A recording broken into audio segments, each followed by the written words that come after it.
नमस्कार दोस्तों। बहुत बार कमेंट बॉक्स में लोग मुझसे ये सवाल करते हैं कि हम डिसेबिलिटी सर्टिफिकेट बनवाने गए थे तो डॉक्टर ने हमारा डिसेबिलिटी सर्टिफिकेट नहीं बनाया, या फिर उसने हमें बहुत सारी जांचों के लिए बोल दिया कि एमआरआई करवा लो या आंख की कोई दूसरी जांच करवा लो या सीटी स्कैन करवा लो।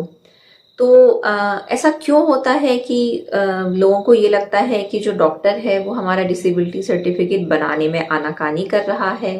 हमें परेशान किया जा रहा है, या हमें बार बार एक चीज़ के लिए दौड़ाया जा रहा है। ये बहुत सारे लोगों का एक कॉमन सवाल होता है जो लोग मुझसे कमेंट बॉक्स में करते हैं, या फिर ओपीडी में भी आकर लोग मुझसे ये कहते हैं कि हम डिसेबिलिटी सर्टिफिकेट बनवाने गए थे लेकिन डॉक्टर ने हमें मना कर दिया। तो क्या कारण होता है कि डॉक्टर आपको डिसेबिलिटी सर्टिफिकेट बनाने को मना करता है, या फिर आपको कुछ ऐसी जांचें लिखता है जो उस मरीज को या उस इंसान को लगता है कि जरूरी नहीं है, जैसे कि कहीं का एमआरआई हो गया या फिर एक वीईपी करके एक जांच होती है वो जांच हो गई। तो आइए आज के इस वीडियो में मैं doctor Pallavi Mishra disability certificate के बारे में, इस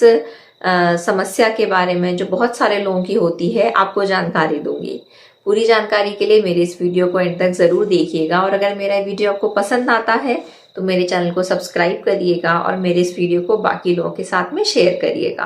तो चलिए बिना समय गंवाए शुरू करते हैं आज का ये वीडियो। डिसेबिलिटी सर्टिफिकेट बनाने की प्रक्रिया में कोई भी इंसान सबसे पहले तो अपना जो भी सबसे पास का जो सरकारी अस्पताल में डॉक्टर होता है, जो आंख का डॉक्टर होता है, उसके पास में जाता है। वो अपने आपके आंख को चेक करता है और उसी के हिसाब से जितना भी आपका विजन होता है, जो बेस्ट करेक्टेड विजन होता है, उसके हिसाब से आपका डिसेबिलिटी सर्टिफिकेट बनाया जाता है और उसी के हिसाब से आपका परसेंटेज भी निर्धारित होता है। आज के ज़माने में ये मैं आप लोगों को ऑफेंड करने के लिए या कोई भी बुरा मानने के लिए नहीं कह रही हूँ, लेकिन लोग जितना सच बोलते हैं उतना ही परसेंटेज ऑफ लोग झूठ भी बोलते हैं, थोड़ा सा फायदा पाने के लिए। जिन लोगों का 30% का बन रहा होता है उन्हें लगता है कि हमारा 40 का बन जाए तो फिर हम लोग बेंचमार्क डिसेबिलिटी में आ जाएंगे। जिन लोगों का 40 का बनता है उन लोगों को लगता है कि हमारा 50 और 60% का बन जाए, ताकि जितना ज्यादा हमारा डिसेबिलिटी का परसेंटेज होगा उतना ही उस इंसान को फायदा होगा। अब ऐसे में दिक्कत क्या आती है कि जो लोग जेन्युइन होते हैं, जिनकी आंख में सच में कोई समस्या होती है, वो तो ठीक है, उनका तो बात समझ में आती है, लेकिन जो लोग थोड़ा सा फायदा पाने के लिए कुछ कर रहे होते हैं, उनको छटाई करने के लिए या फिर ये श्योर होने के लिए कि हाँ वो मरीज को सच में कोई दिक्कत है, डॉक्टर को कुछ जांचें करनी पड़ती है। अब ये जांचें दोनों के बेनिफिट के लिए होती हैं। डॉक्टर का उसमें बेनिफिट ये होता है कि भैया आप सरकारी नौकरी कर रहे हैं, तो अगर आपने कुछ गलत सर्टिफिकेट बना दिया, कहीं गलत जगह साइन कर दिया, तो उस डॉक्टर की जवाबदेही होती है। वो अपनी रिस्पॉन्सिबिलिटी लेकर एक सर्टिफिकेट बनाता है। और अगर आप एक फेक सर्टिफिकेट या अगर आप एक नकली सर्टिफिकेट इशू कर रहे हैं तो उसकी वजह से उस डॉक्टर के ऊपर कानूनी कार्रवाई हो सकती है, उस डॉक्टर की नौकरी तक जा सकती है, उस डॉक्टर को सस्पेंड भी किया जा सकता है।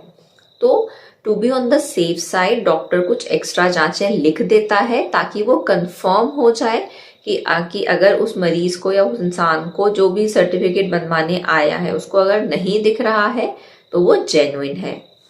अब दूसरा, उसमें उस मरीज का क्या भला होता है? उस मरीज का ये भला होता है कि उसका जो सर्टिफिकेट होता है, अगर वो पूरी कंप्लीट जांचों पर बना है तो उस सर्टिफिकेट को कोई काट नहीं सकता है। अगर आप मान के चलिए एक इंसान आपके पास आया, एक डॉक्टर के पास आया, ठीक है, उसने एक ये जो इस तरीके का स्नेलिंस चार्ट होता है उसने उसने ऊपर की 4 लाइनें पढ़ दी, उसके बाद चश्मे की जांच नहीं हुई, पर्दे की जांच नहीं हुई, और उसके बेसिस पर आपने एक सर्टेन जो परसेंटेज है उसका सर्टिफिकेट आपने उस इंसान को इशू कर दिया। लेकिन जब आप वो सर्टिफिकेट लेकर किसी गवर्नमेंट जॉब के लिए जाएंगे, कहीं पर अगर आप फायदे के लिए जाएंगे, और फिर अगर उस सर्टिफिकेट की जांच हो गई, आपकी निगाह की जो पूरी जांच है अगर वो हो गई, और उस टाइम पर अगर आपका सर्टिफिकेट फेक निकला या फिर अगर आपका परसेंटेज ज्यादा निकला, तो फिर उस समय वो इंसान फंस सकता है जिसके नाम का वो सर्टिफिकेट है। हो सकता है कि उसको जिस जॉब में बेनिफिट मिल रहा हो उस जॉब से उसको डिस्क्वालीफाई कर दिया जाए, आपको ये बोल दिया जाए कि अब आज के बाद क्योंकि आपने फ्रॉड किया है तो फिर आप उस नौकरी के लिए अब एलिजिबल ही नहीं है, आप कभी फॉर्म ही नहीं भर सकते हैं। तो ऐसे केस में तो ज़्यादा दिक्कत तो उस इंसान को आएगी जिसने वो डिसेबिलिटी सर्टिफिकेट अपने नाम का बनवाया है। तो